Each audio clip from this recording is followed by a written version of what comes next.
tribulation, right? Tatayo muna yung temple eh. And then the fullness of Christ poured into His body. That's suffering. That's tribulation. And then we shall be caught up to meet Him. Okay. None will be counted worthy of this calling, but His body, the church. I saw the people of God in an awfully dangerous situation. Tuloy. What is? Now will the wicked one be revealed? Sino yun? Antichrist. With all power and signs and lying wonders, so that if it were possible, the very elect will be deceived. Sino yun? Sa kanya, yun po yung church. We know that those are Jews, right? I said, now shall the awful sight of a false Christ be seen on this earth, and nothing but Christ in us can detect this awful attempt of the enemy to deceive. Okay. This is the trial through which those are to pass who will be counted what? That's tribulation passage. Worthy to stand. Yeah. Before the Son of Man, this will fit us to enter into the marriage supper of the Lamb. Get more. According to the quotation cited above, M.M. was not speaking of any moment rapture because she believed in intermediate events. Despite MacPherson's claims to the contrary, where is the pre-trib rapture? The scheme of Miss M.M. is that Christians will be in the world when Antichrist is there. Akit mo. Including herself, which is what possibly believe. In 1973, again, he collated R. Norton's 1861 doctored version of M.M.'s revelation. Ito, dinoktor niya 1861. Basa. Kaya, with R. Norton version, memoir, James and George MacDonald, several sentences that R. Norton quoted in 1840 were omitted in his 1861 book. Kaya, those key sentences read as follows. The trial of the church is from yung church pala, aabutan ng Antichrist doon sa sinulat nila nung una. It is by being filled with the Spirit that we shall be kept. Now will the wicked be revealed with all power and signs and lying wonders, so that if it were possible, the very elect will be deceived. This is the fiery trial which is to try us, the church. It will be for our purging and purifying of the real members of the body of Jesus. Again, that's Matthew 25. Din natin. Every soul will be shaken to the very center. The enemy will try to shake in everything that we believe. But the trial of real faith will be found to honor and praise and glory. Nothing but what is of God will. Tuloy-tuloy natin. Okay. So sa kanya po, shake yung member ng church during the time of the Antichrist. Tribulation passage na. Kaya na. Why did Norton omit this sentence from his 1861 book? Could it be because they contradicted his claim that M.M. was the origin of the pre-trib rapture? Yes. Kaya inalis niya yun sa 1861. Get mo.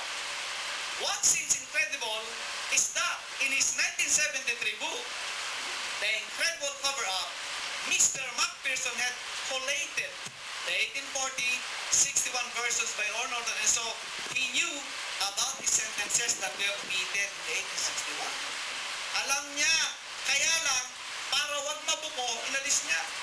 To maintain his notions, he had the temerity to state that. Margaret believed that a select group of believers would be raptured. Select lang, from the earth, before the days of Antichrist, but also saw other believers enduring. That's Matthew 25, the virgins, 5 umakyat, 5 na iwan. Again, he missed the secret thing. That's not trembling. That's tribulation rapture.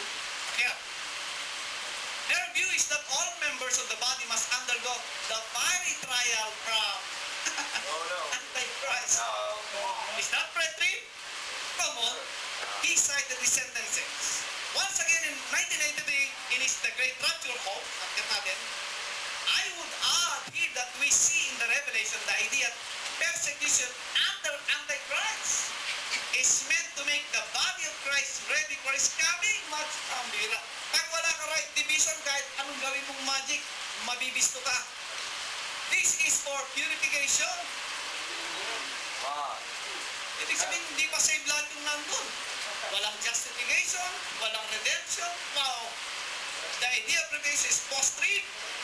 Kaya, it is true that R. Norton visited the McDonald's in 1830 as an observer, as McPherson states. Pinuntahan talaga niya. The following statement regarding what R. Norton believed in 1839 can be found in his book. The McDonald's as an observer. Okay? The following, 1839 can be titled Neglected and Controverted Scripture Truth. Okay? The tribulation which this purple reign of the Antichrist will bring upon the saints. Hindi pre-trib yan. And for which therefore we should be preparing instead of anticipating nothing but a smooth and immediate passage into the other glory. Yeah. Prepare for the persecution of tribulation. We have also seen that he shall make war with the saints and prevail against them for the well-known period of 1260 days. Tribulation na yun eh. We have next to remark that at the last judgment and most of the apocalypse, a most important event to the translation of the saints and their consequent exemption from this war. Yeah. It is clear from this quotation that R. Norton espoused a historicist type pre-conflagration view. Napupulpil ang revelation dyan hanggang marapture dyan sa end ng tribulation, susunugin yung earth then second coming. Pareho ni John B. Actually, may variation lang. Okay. The Chronicles of McDonald's are not himself heard and propound the same post-Antichrist type notion. Bakit mo na? Alright. In 1840, I was the first to give distinction between two states. The fact, okay, 1861, bakit natin? Yeah. The fact is that in his 1861 book, R. Norton, then a member of the Catholic Apostolic Church, Irvingite, committed the sentence that he stood in his way, claiming that, the power of the Holy Ghost rested upon her for several hours. In mingled prophecy and vision, for here we perceive the distinction between the final stage of the Lord's coming, when every eye shall see him, and his prior appearing in glory to them that look for him. Dave McPherson has followed the false claims of this dishonest Irvingite. Parehong mali. The pre-trib rapture as enumerated with NN in a paper dated January 23. Ayan o, sabi niya, si McPherson, ito sabi niya, touts himself as the what?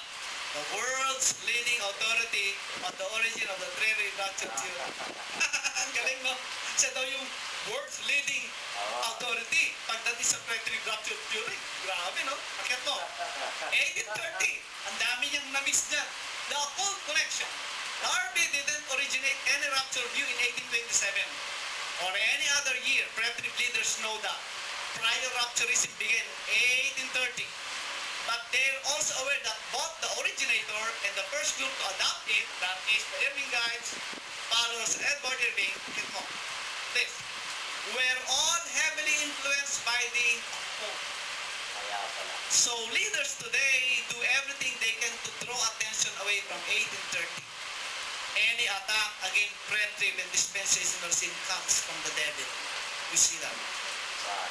Darby knew that in 1830, Margaret, whom he had visited, ito po, si John Darby, nagpunta talaga doon, pinanood niya si Margaret MacDonald. You know what he did? Had given birth to the prior rapture.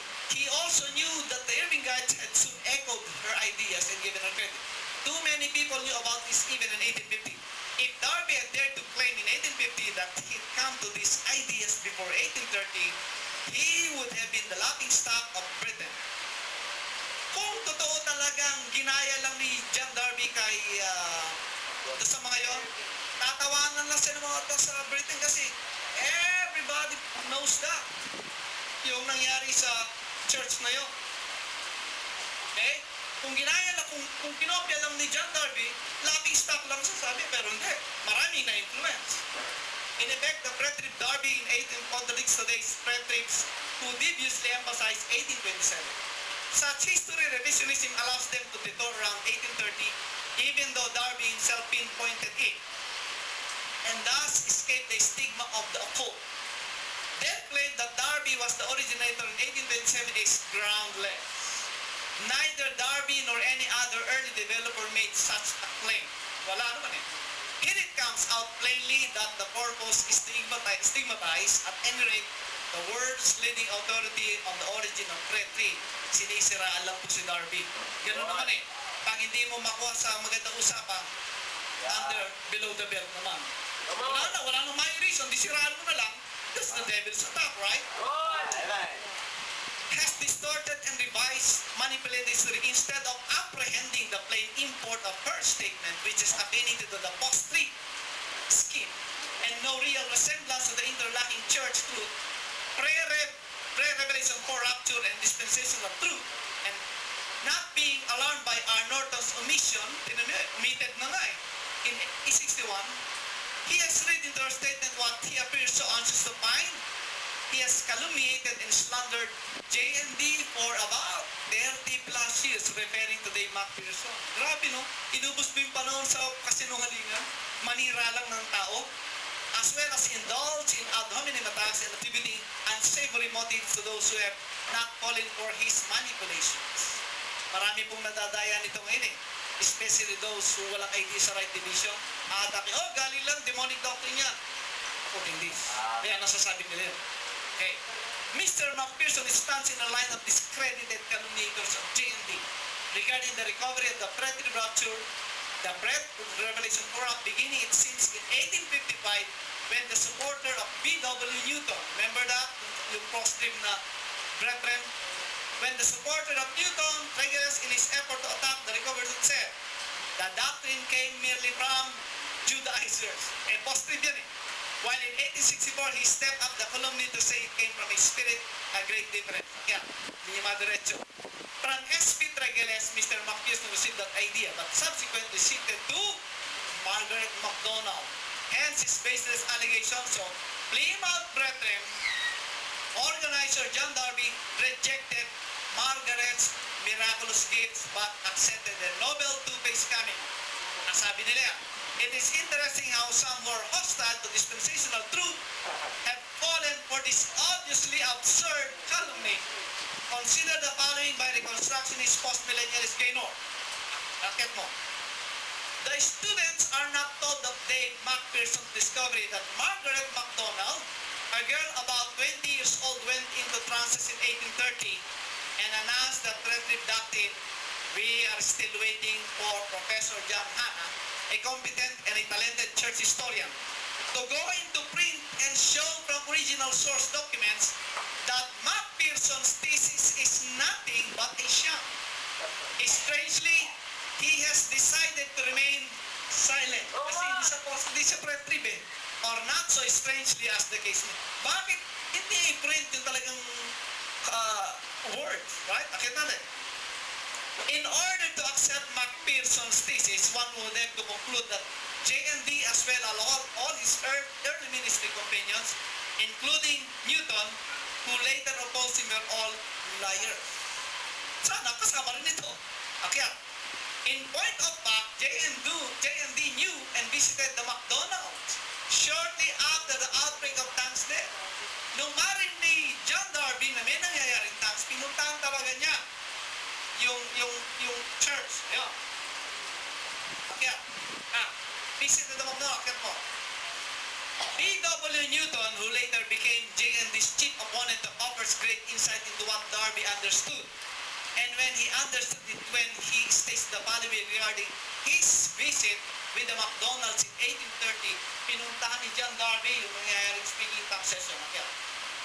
But what decided him when on the spot was when those who were inspirited were expounding prophetic scriptures such as Isaiah respecting Israel and Jerusalem. They explained them as being prophetic of Christian churches of this dispensation. Concluding remarks, tinawanan ni John Darby kasi ang quote na ginagamit, Old Testament scriptures. Wala namang Old Testament scriptures that refers to the